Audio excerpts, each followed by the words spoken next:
Hey there guys, Guy with the Current 23 back again with the next part of my Blu-ray, in-depth Blu-ray overview, slipcovers. Last week we only got to the H's, so I'll try to get more in this video, so I might talk about more things more than others. First up we have, in this part, we have Ill Manners, directed by Ben Drew, aka Plan B. Really good British film, this kind of intertwining stories of kind of gun crime and gangs and stuff. Really good, really well made though. I hope he directs other things in the future because this was really good. One of my favourites of last year. Then we have Inception with I'll take these out now, with the nice lenticular slip. Really cool. The kind of the buildings at the back kind of fold in on itself like in the film. Again, really good to get this slip cover because it's not exactly the easiest to find. I think there's a few, there's kind of a few scuff marks on it, but it was part of the HMV 5 for 30, 3 for 20, so I thought I might as well pick it up, and I'll put that down there. Sorry, excuse me. And then we have Inglourious Bastards, by Tarantino. Again, really good film. This, I mean, like Kubrick or kind of Malick or something. It's like every film that he does is like an event, you know, and it always kind of comes up with a kind of a lot of kind of expectations, and for me, Tarantino's films always meet those expectations and sometimes kind of fly over them. And again, really good. Really, I mean, it's Tarantino. What else do you need to know, really? It's a Tarantino war film, more or less.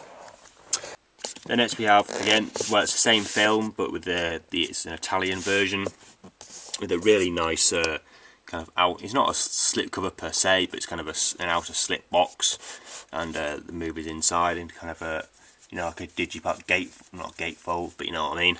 So it's really hard to get a good angle on this. I'm basically sitting on the edge of my settee now. It's really quite uncomfortable. And next up we have Kick-Ass. Now, sorry, get the whole title in. Basically, this kind of underwhelmed me quite a bit when I saw it at the cinema, so I'm going to have to check this one out soon. It's not that I didn't like it, I don't know, just something about it that I didn't really enjoy. So I'll be kind of giving that another go. Next up we have LA Confidential. I haven't actually checked this out. I haven't heard much about it, to be quite honest, but what I have heard is pretty good.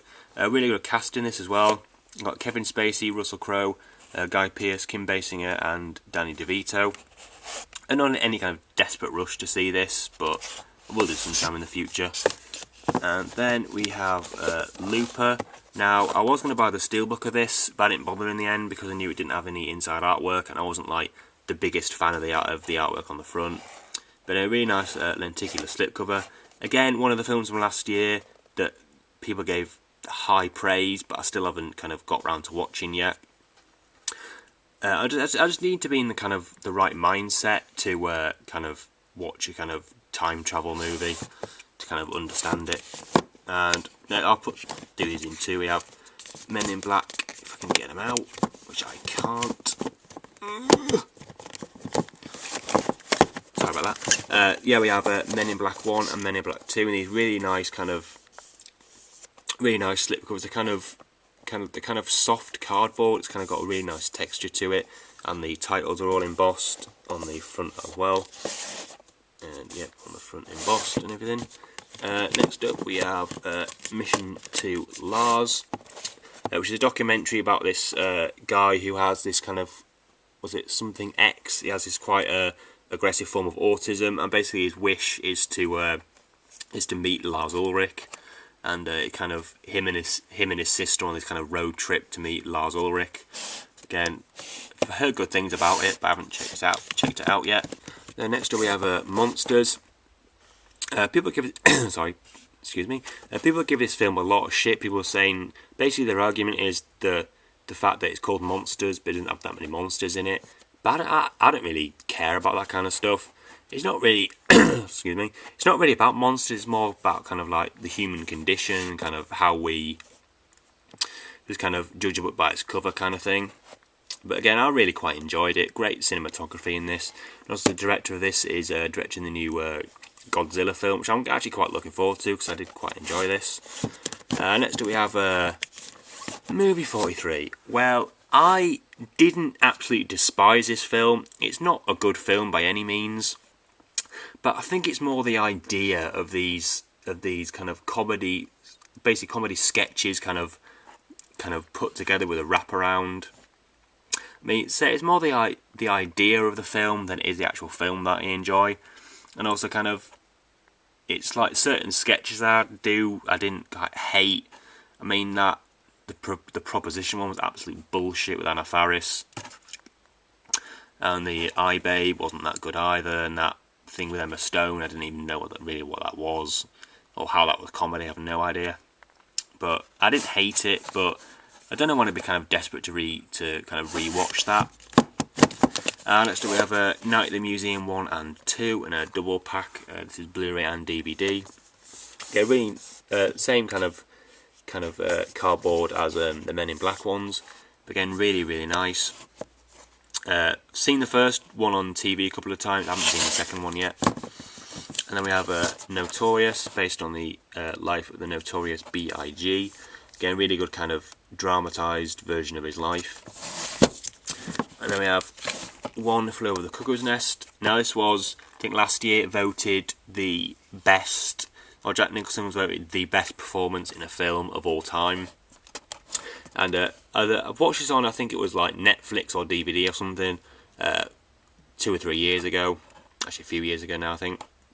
And it didn't really live up to the hype for me, because I've heard like people saying it's like the best movie ever made. I mean, it is good and everything, but when they're saying like Nurse Ratched is like the most evil character ever, I don't really think she is. But again, I have to revisit that sometime in the future. And then we have, if I can get it out again, Paranorman. Now this could possibly be my favourite animated film of all time. I haven't quite decided yet. But just really kind of, when you think about really kind of dark subject matter with kind of like child killing and just like zombies and stuff, really quite dark subject matter. But I absolutely love this film. One of my favourites of last year. And then we have Pirates in an Adventure with Scientists, aka the Pirates band of misfits in I think everywhere apart from the UK. And really good animation. I mean, Aardman always kind of put a lot of work into their films, but it just didn't kind of like hook me a lot. I mean, it's kind of, the plot is a bit flimsy in my opinion. It's just kind of like different situations kind of linked together. But I'll check that out again soon in the future. And then we have my second favourite film of all time, Pulp Fiction. I absolutely love this film. It's one of those films that even though it is quite long, I just kind of pop it in at any time and just really enjoy it. And sometimes I kind of enjoy it more when I watch it. Like, I enjoy it more at not a certain time, but kind of basically more I watch it, sometimes the more I enjoy it. And then we have Pusher. I mean, a bit misleading this cover, because it says you can't really see that. It says from the director of Drive, which isn't quite true.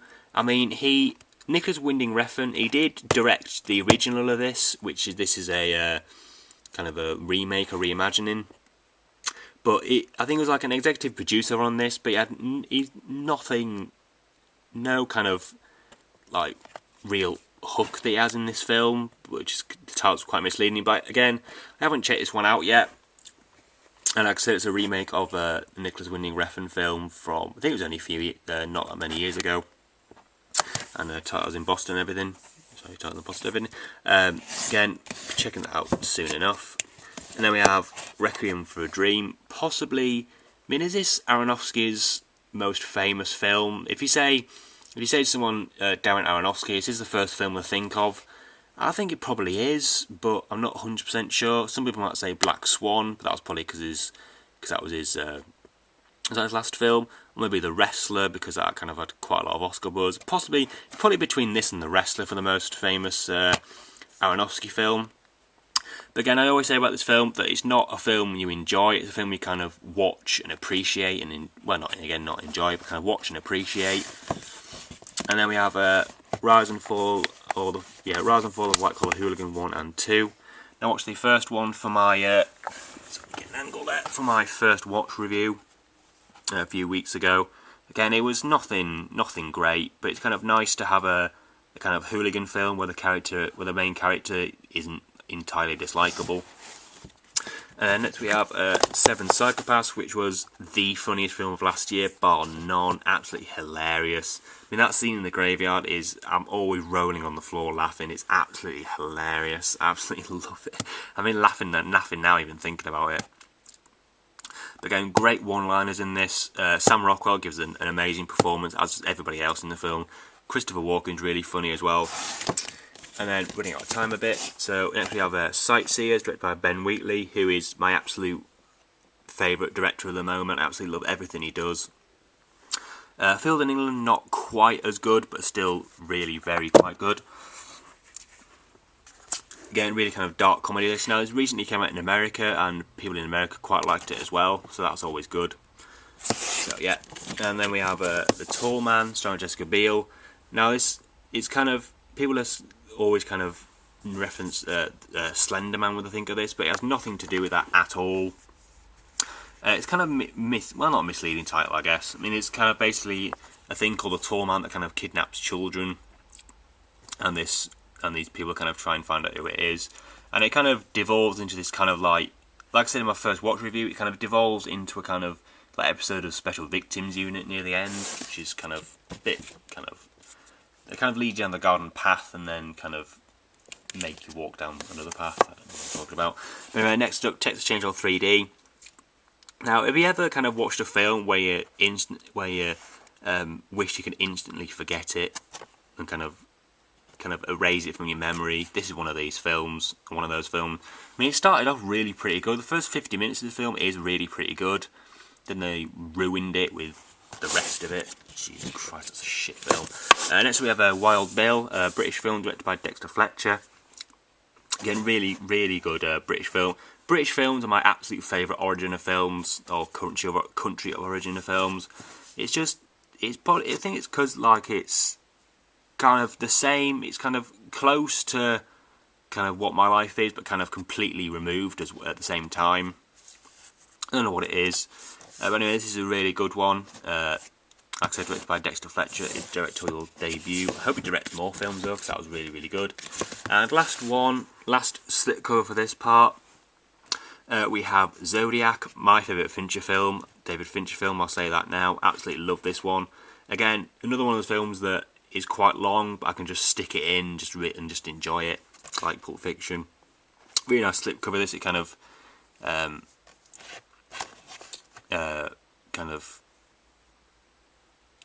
looks like a letter from the film. So that's going to be it for this part. Next part we'll be going on to Disney's. So until then, please rate, comment and subscribe, and I'll see you in the next video. Thanks for watching.